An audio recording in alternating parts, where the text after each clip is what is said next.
Hello, I'm Neil Millard. Today we're talking about what does a DevOps engineer do? Let's get into it.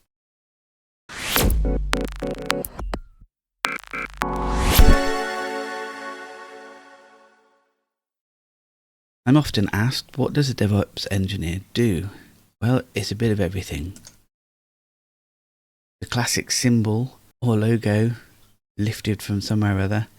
We've got the dev and the ops with the plan, the code, the build, the test, release, deploy, operate, monitor, repeat, improve as you go.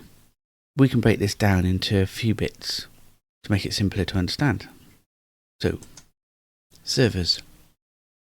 As a DevOps engineer, you might be looking after servers. It's pretty much the core of the job. As well as looking after the servers, you'll be looking after networks and the storage. Those together go towards the compute unit. Of course, the servers on their own are no good. You need a network so you can talk to them, and the firewalls to protect them. And because we've got a dev in the name of DevOps, we don't want to do this manually through a console. We want to do it through scripting using a CLI or infrastructure as code product like Terraform. And of course, we're looking after servers. And much like Docker images, servers have images as well. So where you're building your Docker images and your server images, you need everything on there to get your application to work. And this, of course, needs to be up to date. More on that later. If you're dealing with just servers, then the role can be called sysadmin, infrastructure engineer, server engineer, or data center engineer. I'm sure you can come up with a few other names as well. The dev in DevOps is programming. Programming may or may not be 50% of what you do in the role. Depends on what part of the organization it is, like I said before. But when we're talking about programming, we're not normally talking about front-end or back-end apps or systems. We're usually talking about writing helper tools for the developer teams so that they can then get stuff done faster within your platform that you're supporting. It might be that you put all these tools together into an API for the platform. That might be web-based or it might be command-based. And programming principles also help a load when you come to creating infrastructure as code. Which, as we know, is defining environments. We can use Ansible, we can use Terraform, and this all automates the creation of those servers and the networks and the storage. But wait, you also need soft skills. If you're involved heavily with the users, the programmers of the system, then collaboration and designing with their feedback is going to help their experience a lot more.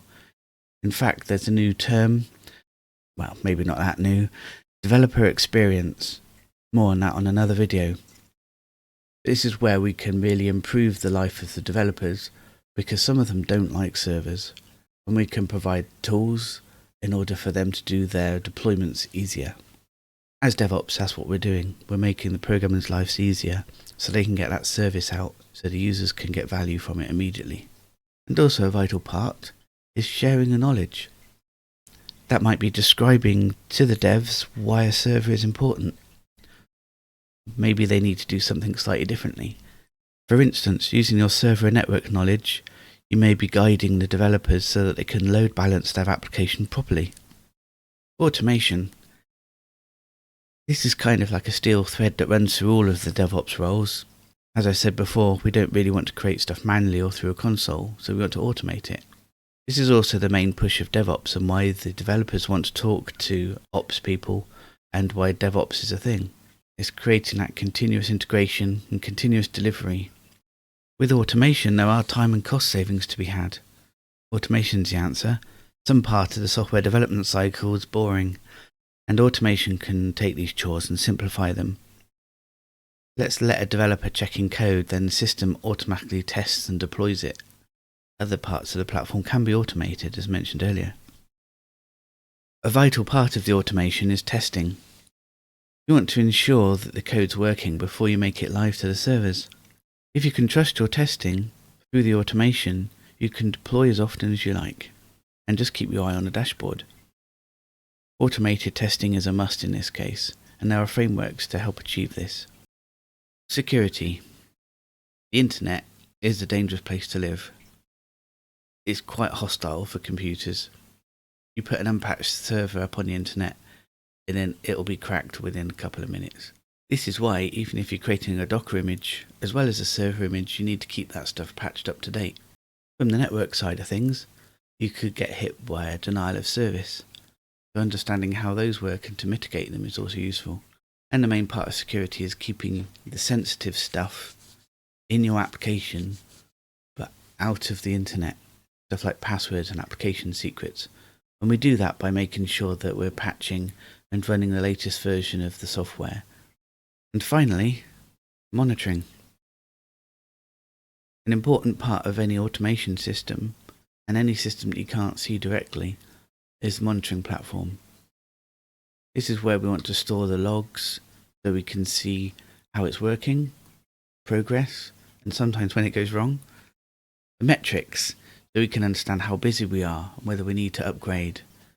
And we can put those together on a dashboard, not because we want to look at the dashboard all the time, but we want somewhere really quick and easy to find when we do need that information, quite often when there's been an incident.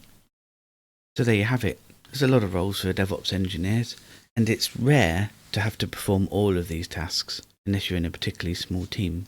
Some may even be outsourced. Some organisations have teams for each role.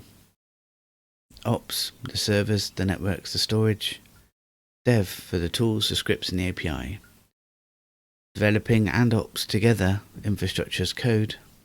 The soft skills so that you can understand what the requirements are and you can help spread your knowledge to the team. Automation to pull it all together, especially with testing and security. And a monitoring platform so that we can keep an eye on what's going on. I hope this has been useful. If it has, like and share and subscribe, and I'll see you next time.